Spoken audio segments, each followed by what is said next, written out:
What do you feel like you should be doing? And how are you opting into the default expectations that you think others around you or culture in general is expecting of you? Welcome to the Business Edit Podcast, a podcast about redefining productivity for the modern woman in business and finding ways to work smarter, not harder, in business and life.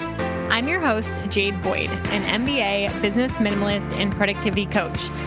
I help overwhelmed business owners simplify and scale their service-based businesses by doing less but better. I help my clients create business minimalist strategies and systems that allow them to pursue ambitious goals while working at a human pace. On this podcast, we'll explore simple ways to grow your business with a life-first approach. If you're ready to scale your business, bring order to chaos, ditch the busy work, and spend more time living your life than managing your life, you've come to the right place. Welcome to the Business Edit Podcast. Today, we're talking about opting out and how it can be a really important part of taking care of yourself as a business owner, as a just person, as a modern woman in business, trying to do all of the things for all of the people. And I want to start with this definition of opting out so we can enter this conversation with just a clear understanding of what we're talking about. So Merriam-Webster defines opting out as choosing not to participate in something. So if we're choosing not to participate in something, then it must mean that we are currently in some capacity participating in it. And when we think about participation, I don't know about you, but my mind always goes to sports or something that you officially fill out a form and sign up for. But when we're talking about participating, we're really just talking about anything that is making its way onto your to-do list. And we participate or we say yes to things either by choice. We intentionally make the decision, this is something that I want to prioritize and put on my to-do list or put on my calendar. But we also participate in things by default because we think it's expected or we are automatically signed up for something. And for the default things, we would have to decide to opt out of them in order to get them off our list. Instead of intentionally choosing to pick it up and put it on our to-do list, we have to intentionally choose to pick it up and take it off of our to-do list. And there's this thing in science and psychology called the default effect, which is really, really interesting. And there's been a lot of experiments done around the default effect. And it basically just shows that making an option the default option increases the likelihood that it is chosen. So a few examples of this. One is donor registration. In systems or processes where you are by default signed up to be a donor, in those countries, cities, areas, they have a really high donor registration rate because it's the default choice. And the opposite is also true. When you have to opt out of being a donor instead of it being the default option, there are less people in those areas who are donors. The same is true with companies who do like default insurance programs. If there's a default insurance that's chosen for everybody when they become an employee and they would have to opt out or choose something different, there's a higher rate of people who are opted into the default option for insurance. And as business owners, we can kind of use this to our benefit, right? So if you have a form when people sign up for your course or join your program, if by default there's a checked box that opts them into your email list, that is to your benefit because people are automatically opting in and people will sign up for your email list in higher rates because people choose the default option. Or if you're having discovery calls with clients, if you suggest a service to them where you say, this is the thing that I think we should do, but they have the option to opt out and choose something different, most likely, most of your clients are going to choose the default option that you suggest to them. So there's definitely ways that we can use this psychological principle to our benefit. But today we're talking about, as people, how we need to be aware of the default choices that we're making in other parts of our life, because they're not always in our best interest.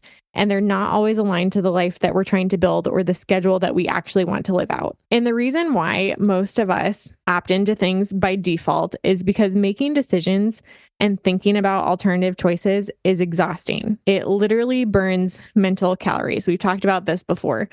It takes physical energy to make decisions. It's not a passive thing. And so defaulting to whatever the default option is almost always the easier option at first. And like keyword at first, because it doesn't end up always being the easier option in the future. And taking the extra time and energy to opt out of the default option might be the option that's best for you in the long run. Best for you, best for your business, best for your family, your home, your sanity, but it does take effort to opt out of things. And we can also set default decisions for ourselves to make our lives easier. I talked all about this in a previous episode called How to Simplify Your Life with Categorical Decisions. Basically, the principle that you can decide something is going to be your default once, and it makes your life easier in the future because you eliminate all of those decisions that you might have to make to steer yourself away from your default. So, for example, in our house, we've been renovating for a long time, and our default paint color has become Greek Villa by Sherwin-Williams. It's my favorite color of white. And in the beginning, it was really hard to find a shade of white that we liked. And I spent way too much time and way too much money on paint samples. But now that we found one that we like, we enjoy, it's clean, it's simple, it's easy. We save a lot of time and money and mental effort by just saying by default, when we finish a room, we're going to paint it Greek Villa. We most likely, for most rooms we've finished, have already had enough Greek Villa stored up because we've just bought it for every room that we've done so far. And it makes our lives easier, but that's something that we have chosen as a default. Another example of this is by default, I have Too Good yogurt. The brand Too Good is 2WO. It has 2 grams of sugar in it. Too Good yogurt, blueberries, and homemade granola with almonds for breakfast every single morning. And that's a default that I have chosen to make my life easier. I don't have to come up with a bunch of different breakfast ideas. I don't have to think about what I'm going to have for breakfast when I wake up in the morning. By default, I have something that is fairly healthy and delicious, and it's easy to meal prep for, it's easy to shop for, and I'm good with that. There might be some default decisions that you've made in your life that are not contributing to your happiness. I've mentioned on the podcast before when I was in my season of burnout and my full-time job before I went back to get my MBA, there was a season of my life that by default, I would wake up and eat breakfast and watch TV every single morning. And that was a decision that I made. It was relaxing. It got me out of bed in the morning because I looked forward to watching TV because it was mindless and allowed me to enjoy a small sliver of my day before I went to work. And that is not a default decision that I loved for myself. It was not contributing to my overall happiness. It was a very short-term happiness that it was contributing to. But there's probably a lot of default decisions that you've made for yourself that you might want to opt out of as well. So they're not always made by other people. And if you're listening to this podcast, then my guess is that you don't want to live your life by default. You have some desire to be more intentional, to make your own decisions, and to be really thoughtful about the things that you're allowing on your to-do list and into your schedule. And you overall would prefer not to have other people make those decisions for you. And so you may have realized that this is a topic in an episode that is not typical for a lot of the content that we have brought to the podcast this year. And you might see quite a bit of future content like this on the podcast, talking more about intentional living outside of your business or in your life overall. And I am super excited. I actually don't think recording episodes up until this date that I've mentioned this, but I am launching a membership this fall called the Simplify Your Life membership. And it is all about living intentionally and setting up systems so that you can incorporate slow living, intentional living, and living by choice rather than default. And this is separate from your business. So it's open for people who are business owners, of course, but it's also open for women who have careers, women who are stay-at-home moms, women in any stage of life who want to live more intentionally and want to build a life that's aligned to their values, a life that allows them to spend more time actually living their lives than just managing their lives. Right now, there's this viral reel going around Instagram of a video of kayakers and rafters who are on like this raging river. And the text is always like, go with the flow. That must be so great. And like what the flow actually looks like. And I do think that that's the way that so many women are living their lives when it comes to managing their home and their relationships and even their personal health, that they're just going with the flow, doing what they're by default opted into and not making intentional choices, not being strategic, not having an audit or regular rhythms that can help them live a life that's actually aligned to the goals and like the vision that they do have that they would rather be pursuing.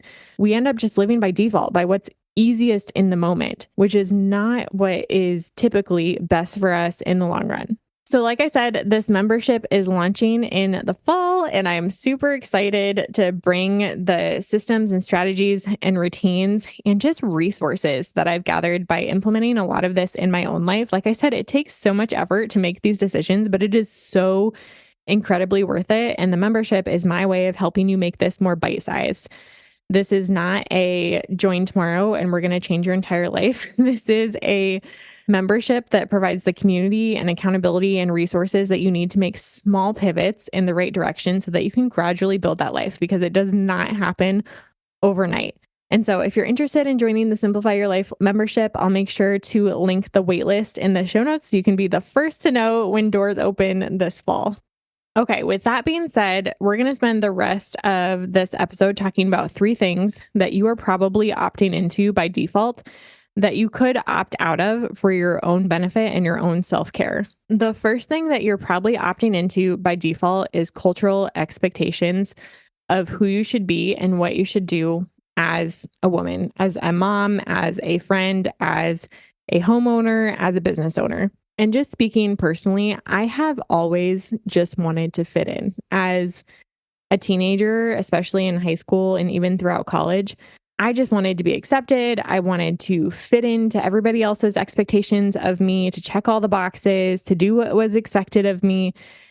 And that mentality and that way of living, if you're looking to please others and to not stand out, to not ruffle any feathers, not to upset anybody or to have anybody question your decisions, that leads you directly into default living and just meeting other people's expectations of you. I remember specifically, and this is really embarrassing, but I was on the University of Iowa. That's where I did my undergraduate in business. I was on homecoming court my senior year. And for the homecoming court process in college, you go through this interview process. And when you're selected for homecoming court, they ask you a bunch of questions and like feature you in the local newspaper. And I remember, and this is still online, I'm sure you could find it somewhere if you know my maiden name and can Google it. But I said that I wanted to have 6 kids, and as like one of my major life goals after graduating. And at the time, that is not even something that I think that I wanted. And I think that I said it because I wanted to get married. I wanted to like be accepted by somebody. And I thought that was what people or men would expect of me, like wanting to marry somebody who wants to have a bunch of kids. And just thinking back, like I said, it's embarrassing because I don't know why I said that. And it was published in a newspaper and it's on the internet forever. And I think that is what a lot of us do. We say things that we don't mean and we do things that we don't want to do because we want to fit in and we want to do what's expected of us. And we want to like live the default life because it's safe and it's normal and nobody questions it. Another example of this, which is probably less embarrassing, but also more surprising, maybe if you know me now, when I was in grad school getting my MBA, I wanted to be a management consultant. And a lot of that made sense because I loved doing research. I mean, I still do. I love digging into business problems and giving people advice. That is literally what I do. I'm like a management consultant for small business owners. But the typical management consultant career, if you're going the traditional route, is to work for a consulting company. And pre-COVID, a lot of consulting companies and consultants would travel 4 days a week to whoever your client was, and then you'd go home for the weekend. It's a very transitory life, a very busy life, a very stressful life with a lot of deadlines and a lot of responsibility. And I remember thinking that that was so cool as a grad student, like just thinking about the prestige of it and the accolades and how important it would feel to be so busy and to be flying every week. And really, I just wanted to choose a career that I thought other people would think looked really impressive.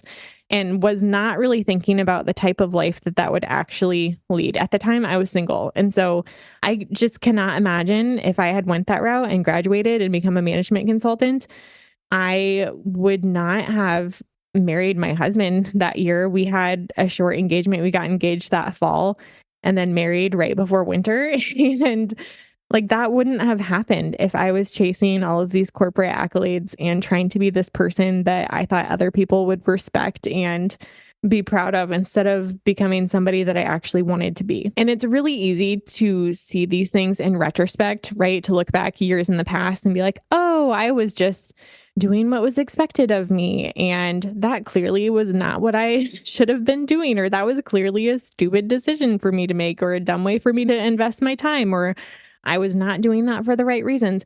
But it's a lot harder to look internally in the present and be aware of how you're opting into cultural expectations now. So, a good way to reflect and kind of bring these things to the surface when you're analyzing where you're at today is being aware of the quote unquote shoulds. So, fill in the blank. As a wife, I should fill in the blank. As a mom, I should fill in the blank. As a business owner, I should fill in the blank. What do you feel like you should be doing? And how are you opting into the default expectations that you think others around you or culture in general is expecting of you? I've said it a million times, but I'll say it again. Productivity starts with clarity. So to opt out of cultural expectations, you first have to become aware of what cultural expectations you're opting into, which ones you are actively participating in, right? If we go back to the definition of opting out, it's choosing not to participate in something, which means that we are currently participating in it. The first step is clarity and becoming aware of what you're opting into that is just a cultural expectation and not something that you've actually chosen. There's a lot of different ways to pursue clarity. This exercise will definitely help you identify some of those cultural expectations, but it can be a lot more helpful to decide what you want. So there's the state that you're currently in, things that you're opting into and saying yes to that you may or may not have intentionally chosen. But there's also this other form of clarity of like, what do you actually want? What does success really look like to you? What kind of life do you actually want to live? What kind of person or business owner or mom or friend do you want to become? Whose opinions actually matter to you and whose don't? And that is the type of clarity that helps you start opting out and making decisions that are more in line with the life that you actually want to build. And this is really difficult. It might seem simple in principle, but I think being intentional and being self-aware, it gets easier the more you're able to slow down your life, the more self-aware you will naturally become, and the more attuned you'll be to your own emotional state and the reasons why you're making certain decisions. And you'll be more aware of the areas of your life that do feel out of alignment. When you're living your life at a hurried pace, this is really difficult. And you might go years without realizing that you've been opting into things that are making you miserable. I think we've all been there at one point in our lives or another. If you've been on earth for at least 2 decades, I feel like you've probably had a period of your life that has felt like that. But the more you slow down and the more present you are, just coming back to the Simplify Your Life membership and why I'm so excited about this offer, so much of the stress and overwhelm and so many of the problems that you're dealing with just go away when you slow down your life to a natural pace. So many things become easier without you even having to try to do them. And becoming self-aware and identifying these things is one of those things that just gets infinitely easier. So tying this one up with a pretty little bow, opting out of cultural expectations of what you should be doing or who you should be becoming is one of the best things that you can do for your personal health and for your self-care. Okay, the second thing you might be opting into by default is the hashtag boss babe mentality. And this one is definitely harder for me personally as a business owner, and especially as a business coach who helps business owners grow their businesses. I do feel very often that I should, quote unquote, should have it all figured out. And sometimes that pressure and that expectation that I'm opting into by default stresses me out and creates a lot of unnecessary overwhelm. And I know if I put this all in perspective, that no one has it all figured out, no matter how far into business you are. And that business would be really boring if I did have it all figured out. If I ran my business like that, it would probably fail really quickly because I would not be open to learning or experimenting with anything new. But I do feel that pressure a lot. And I think a lot of business owners feel that you have to like constantly be improving and constantly be achieving and hitting milestones and leveling up. And like I said, especially as a business coach, I do feel that pressure to be that type of business owner, to be the hashtag boss babe who's just like crushing it in every area of her business and constantly launching new things and sharing her income goals and, all the stuff. And honestly, when I step back and think about this, it's so ironic because that is not who I am at all. And because I'm not that person, that is why most of my clients hire me because they don't want to be that person at all. They are not interested in being a boss babe. They're interested in building businesses that are aligned to the life that they want to live. And most of my clients honestly do not really care about making $1 million and surpassing income goals month after month after month. They care about building a business that pays them well. So finances are important in some aspect of it, but they care more about the life that their business allows them to live. So they care about making enough money so that the time freedom becomes possible. But oftentimes as a business coach, I can look around at what other business coaches are promising and offering and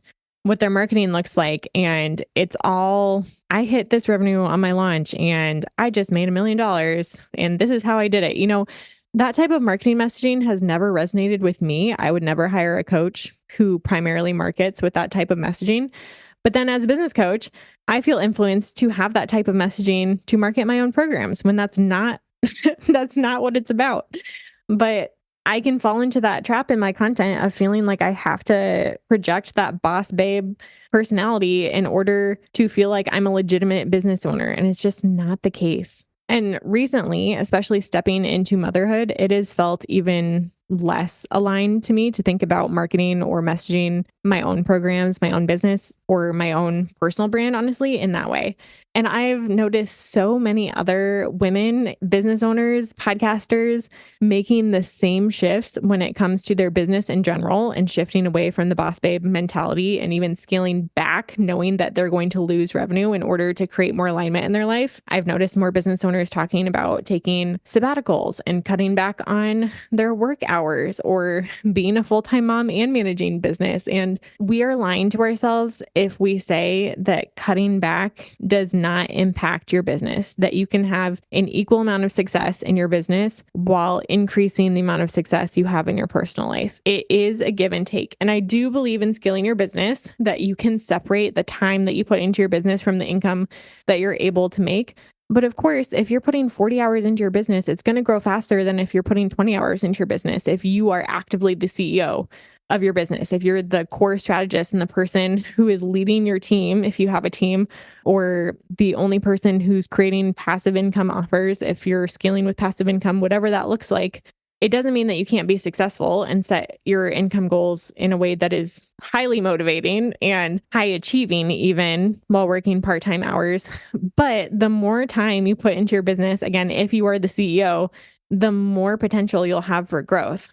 So unless you're in that place where you are hiring a CEO to take your place and you are like a passive investor almost in your own business, that's different because then you do have that person who is putting in 40 plus hours a week and is growing the business intentionally. That role has to be filled. But I just think that we're doing ourselves a disservice if we tell ourselves that there's no trade-offs, that deciding to cut back hours from your business doesn't mean that you are sacrificing something, because any goal that you have takes sacrifice. And again, I just think we do ourselves a disservice if we're not just aware of the trade-offs that we're making, because that is an inherent truth of life. There are just trade-offs to decisions that we make. And the more aware of them and the less that we deny that those trade-offs exist, I think the better off that we'll be and the better decisions we'll actually be able to make. And clearly, I'm also obsessed with how doing less can actually increase your business impact. And so I feel like I'm going back and forth here, but there are many ways that you can cut back on what you're doing in business and actually increase the amount of money that you're able to make. And I teach that in my coaching program. But I do think there is a time and place where push comes to shove.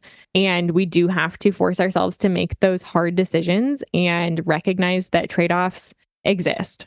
Okay, so pulling this back up, I went on a little bit of a tangent there, but pulling this back up to the boss babe mentality, I just don't think that you have to be a boss babe to serve your clients well and provide an amazing value in the services that you're offering. And pulling back on your business for a season, even, and a season can be a few weeks, it can be a actual environmental season like summer, and it might be a season that lasts for years. And pulling back on your business for a season to create or live a life or opt out of things that make you feel more aligned does not make you a failure. But oftentimes that's the default mentality that we're adopting. And part of that is cultural. Part of it is probably internal, at least for me. But opting out of the boss babe mentality is telling yourself and believing and living out the truth that pulling back from your business for a season does not make you or your business a failure. You define what success looks like for your life and for your business in each season.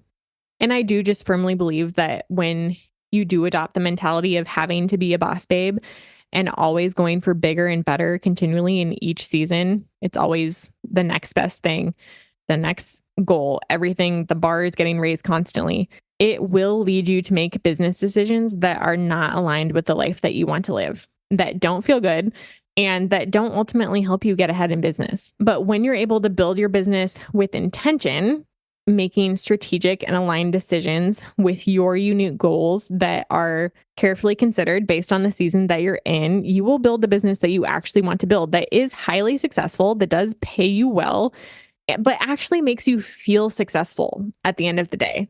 So to tie this one up, opting out of the boss babe mentality may be one of the best things that you can do for your own self-care right now. So the first two are more mentality based and belief based, where the third one is very, very practical. And the third thing that you can opt out of for self-care is generally events and invitations, things that are getting put on your calendar. And I immediately thought, when I was thinking of this one, of one of my friends. Last year, I did monthly brunches with my friends. And this is like friends from all area of life. That has been one of the hardest things for me to make time for in my regular schedule, keeping up and maintaining those relationships when I have friends in so many different like friend groups and stages of life. And so one of my default decisions that I did last year to make that a little bit easier was to host a monthly brunch and just invite all of my friends. And then typically 5 to 10 people could make it each month. And I was able to catch up and have conversation and like keep those relationships fresh with my friends throughout the year. But one month, one of my friends responded to the invitation and was basically like, I won't be coming this week because we had an open day and I just want to enjoy a free day at home. And I am so glad that she said that, because it is such a valid reason to opt out of invitations and events. Just because you don't have something else going on and because you technically could say yes and you do have room in your schedule for those things, it does not mean that you have to say yes. You can always opt out and say no if you just want free space on your calendar. And I think that more of us need to live with that understanding and that reality and exercise that right more often. You need white space on your calendar to hear your own voice. And again, to get that clarity, to be intentional and to build an aligned life and just be in tune with yourself. You need that free space to just think and be and live and not constantly be doing. And you have to free up time in your schedule to actually live your life and be present in it. So whether it's an invitation that is fun or personal or a social event, or if it's an invitation to do something in your business, like interview on a podcast or speak at a conference, there might be things that seem good in theory, but might not be the best use of your time and attention, especially if you're in a season where you do not have any white space on your calendar. Opting out of events and invitations might be one of the best forms of self-care that you can give to yourself this season.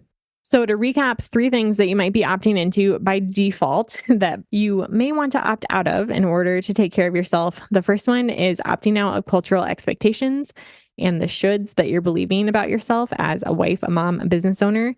The second is opting out of the boss babe mentality and the belief that you constantly need to be leveling up in business. And the third one is opting out of events and invitations that are cluttering up your calendar when what you really need is some white space and some downtime. So I hope that this episode has opened up your eyes to some opportunities for you to opt out and take better care of yourself in this season.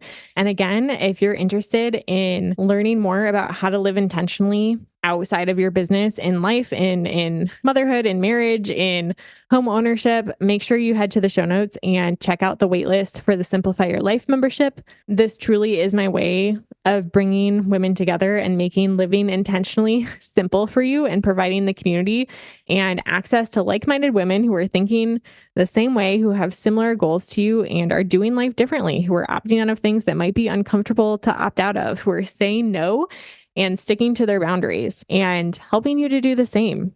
Again, every month in the membership, we're going to do a bite-sized, very minimalist challenge to help you implement something in your life to slow down and simplify your life, just one step, one challenge at a time. And it's going to be super fun. So make sure you head on over to the show notes and grab that link, join the waitlist, and you will be the first to know when the Simplify Your Life membership launches this fall. Until next time, business minimalists, take what you learned today and get 1% better this week. Thank you so much for listening to this episode of the Business Edit podcast. If you enjoyed today's episode, I'd be so grateful if you take a screenshot and share it on Instagram, tagging me at jadeboyd.co. I'm on a mission to empower a new generation of women to become the types of wives, moms, and business owners that they've always wanted to be. Because empowered women change their families and communities for the better, and this is how we'll change the world. Sharing your takeaways from this episode on Instagram will help more women in business discover helpful episodes and level up in life and business each week. Don't forget to check out the show notes for the tools and resources mentioned in today's episode, because good ideas don't grow businesses. Action does. I'll see you next time on the Business Edit podcast.